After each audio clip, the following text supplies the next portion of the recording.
பொதுவாக மக்களுடைய அலை எப்படி இருக்கிறது என்று சொன்னால், ஆண்டு முடிந்தவர்கள் ஆண்டு கொண்டிருப்பவர்களை காட்டிலும் புதிய ஆட்சி தமிழகத்திலே உருவாக்கப்பட வேண்டும் என்பதுதான் மக்களுடைய கனவாக இருக்கிறது.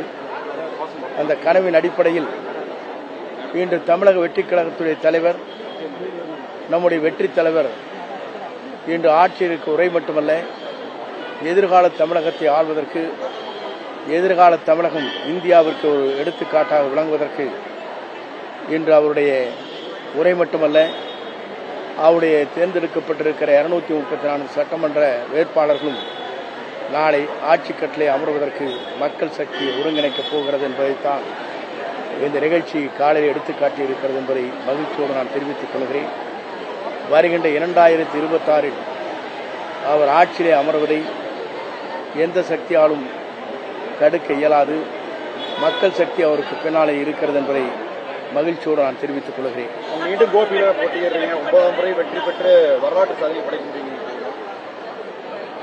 கோபியில் 8 முறை, சத்தியமங்கலத்தில் 1 முறை, 9 முறை வெற்றி பெற்றிருக்கிறேன்.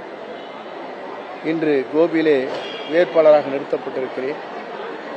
மக்கள் ஆதரவோடு, மக்களுடைய அன்போடு, மக்களுக்கு நான் செய்திருக்கிற பணியின் காரணமாக எங்கு சென்றாலும் இந்த 40 ஆண்டு காலம் எங்களை பொறுத்தவரையிலும் முழு பாதுகாப்பு அளிக்கின்ற நிலையே தான் உங்களுடைய பணிகள் இருந்திருக்கிறது என்பதை எல்லோரும் எடுத்துச் சொல்லியிருக்கிறார்கள்.